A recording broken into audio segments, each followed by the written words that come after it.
Thank you very much, Mayor. And on behalf of the city administration, certainly we want to thank each and every person who's here today.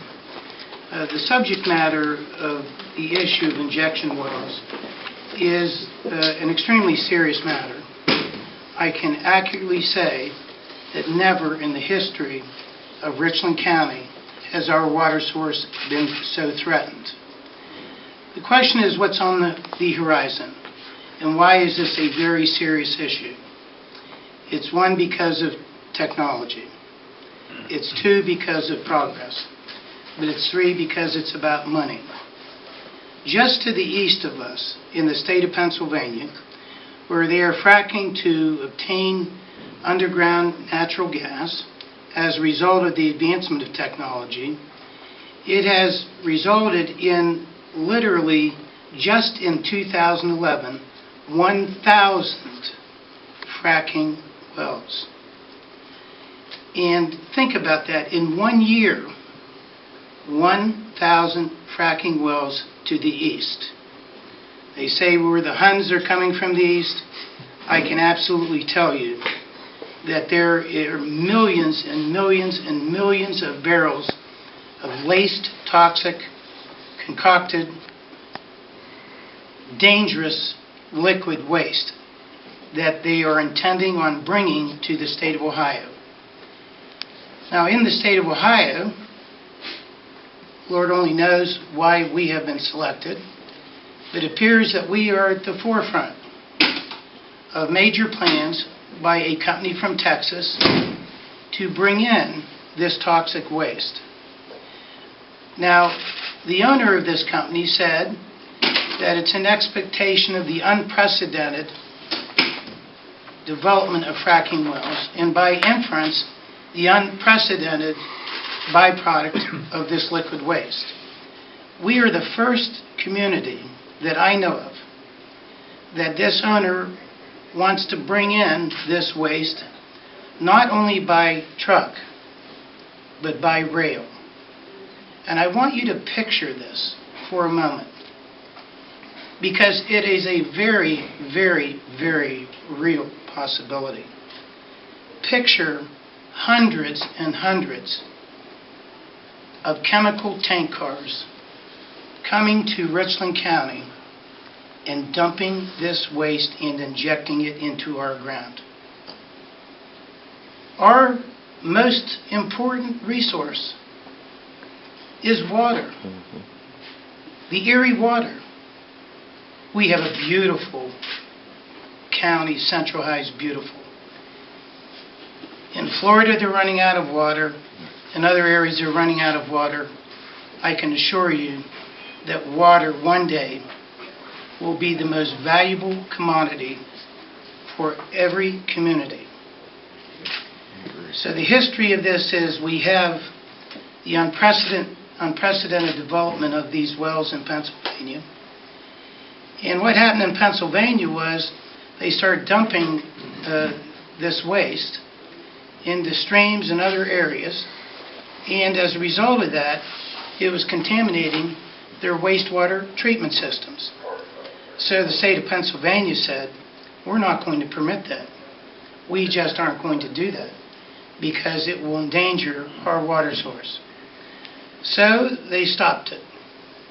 As a result of stopping it, these companies have to find a place to find the waste. Well, fortunately or unfortunately, the state of Pennsylvania, geologically, is not the ideal area to inject waste into the ground. That's what they have, the oil and they have the shale, and those components and the characteristics of that geology are such that they do not have the type of geology to be able to inject this waste. However, the state of Ohio does. The state of Ohio, through most of the state of Ohio, has what's called the Precambrian Mount Simon sandstone rock level. Now this level of sandstone, it ranges from approximately 2,500 feet below the ground to 13,000 feet. It varies There's a difference with what's in central Ohio, from what's in southern Ohio, with what's in northern Ohio. But the theory behind it is that sandstone is a soft stone.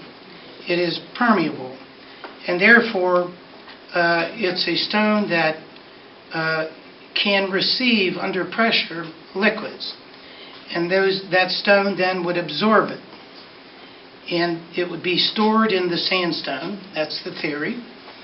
And above the sandstone would be a non-permeable, ideally, rock strata, and below it would be, ideally, thought of, another hard, non-permeable rock. Well, that's theory. Theory doesn't always work. And I'm suggesting that based upon many concerned experts throughout the country, there is no margin for error in this industry. We are not anti-government. We are not anti-progress. But we are for safety. And we are for doing it the right way. So historically now they have to find a place to dump this waste. Can't do it in Pennsylvania. So a new governor is elected. He is business-oriented.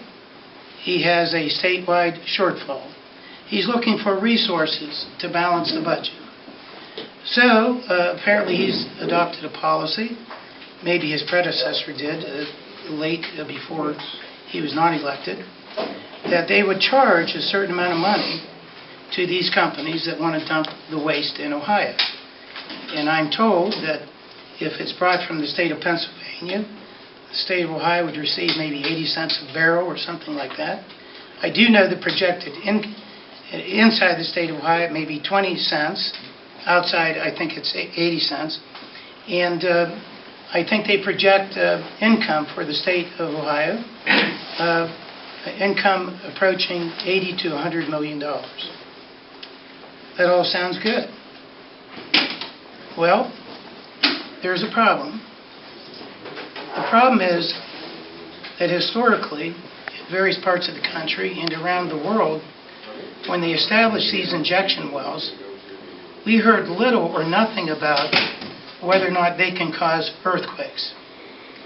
I, for one, when I first heard about the possibility of a nexus between an injection well and an earthquake, I couldn't see the connection until I talked with the right experts.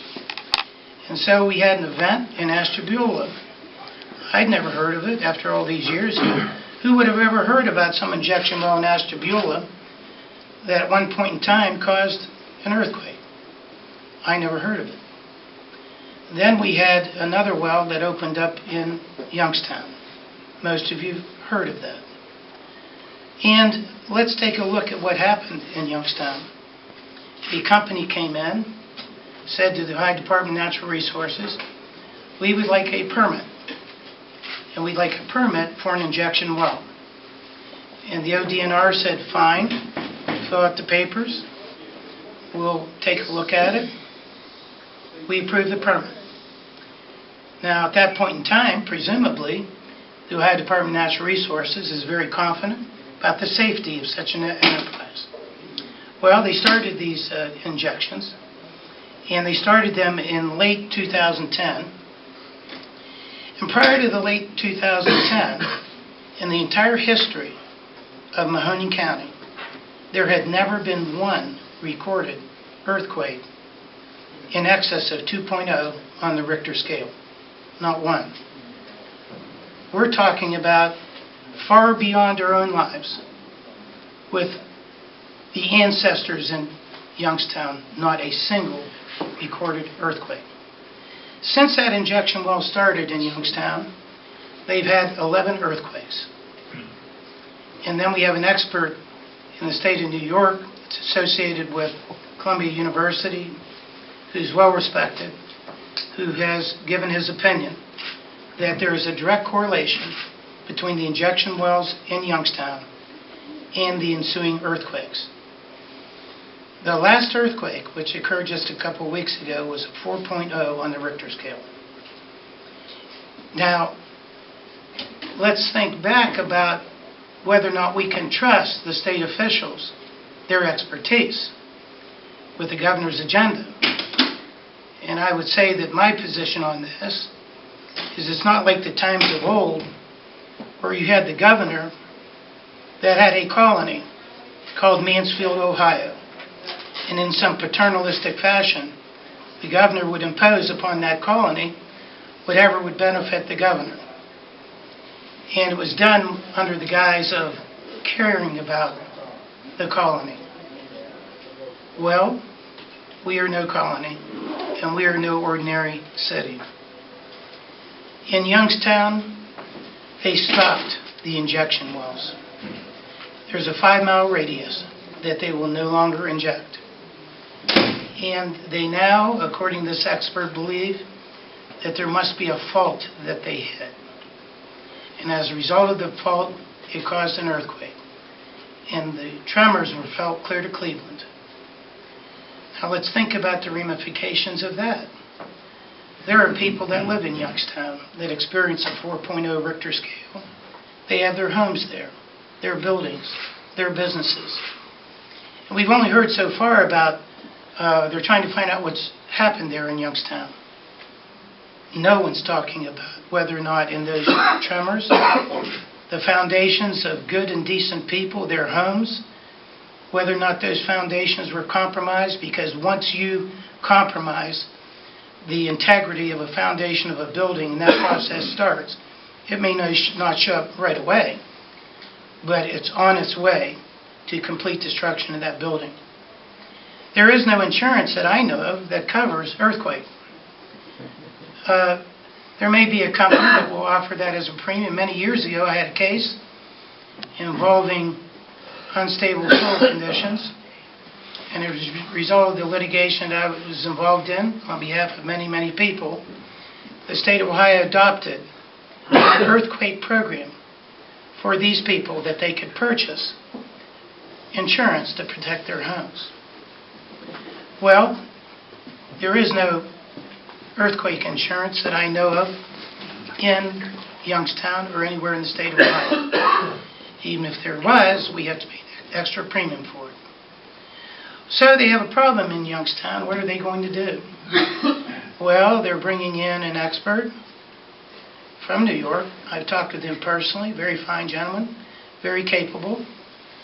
And he's saying to me, well, they should have had seismograph machines in. He recommends seismograph machines that should have been put around that injection well site, because once you started to experience the inception of a tremor, it would be recorded, and that would be a warning light. Something's wrong. We better stop and do something else. Now, what else could they do? He said then what they should have done is they should have had not injection wells, but they should have drilled around that site and obtained the core samples to determine from the bowels of the earth whether or not there are fractures. That wasn't done. So what do they do now? Here's what they're doing. Keep in mind, when they permitted that, granted the permit, presumably it's safe, now resulted in an earthquake. They are now, they have stopped the injection well, and they are allowing this fluid to percolate up. Now, keeping in mind that the sandstone area is 2,500 or up to 13,000 feet deep, there's a water table level there, which is maybe 100 feet, 200 feet, maybe 300 feet. So the chemical-laced waste is now being percolated upward past the water source table. Now, nobody's talking about that, but that's what they have to do to reduce the pressure.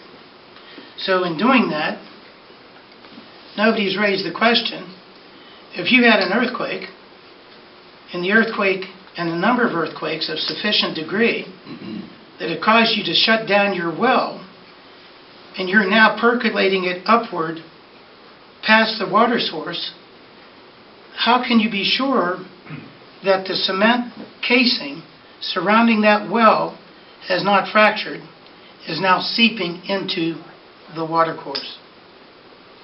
What is this an example of?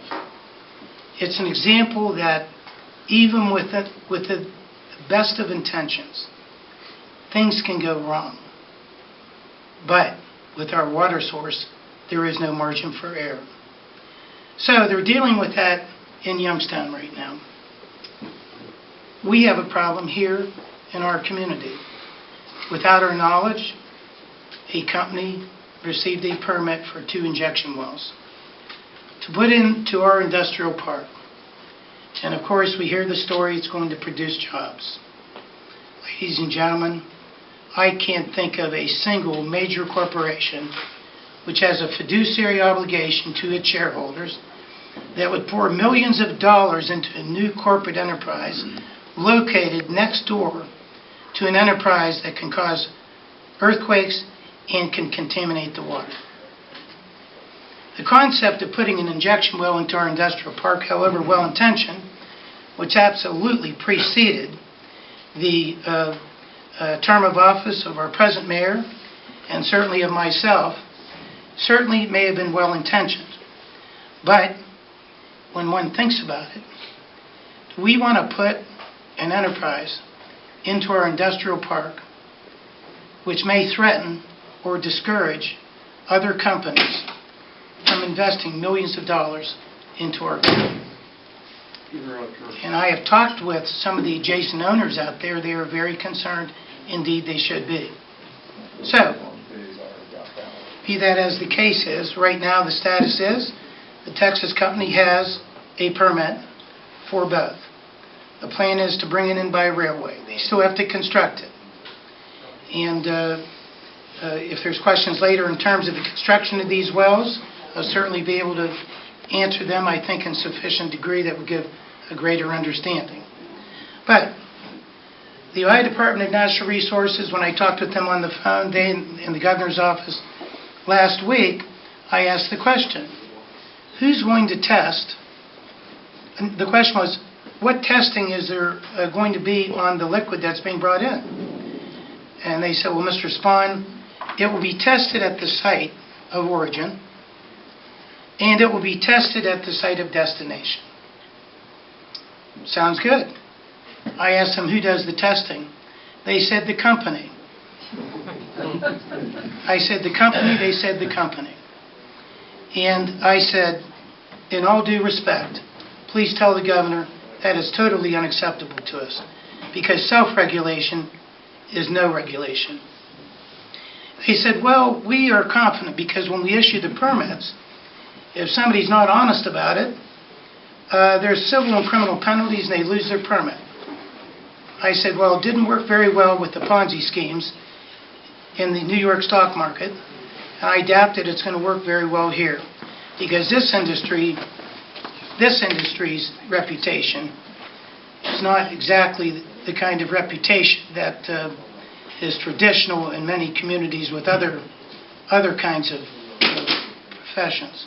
So that's where we stand with the state of Ohio. We're asking them to come down at our public forum. So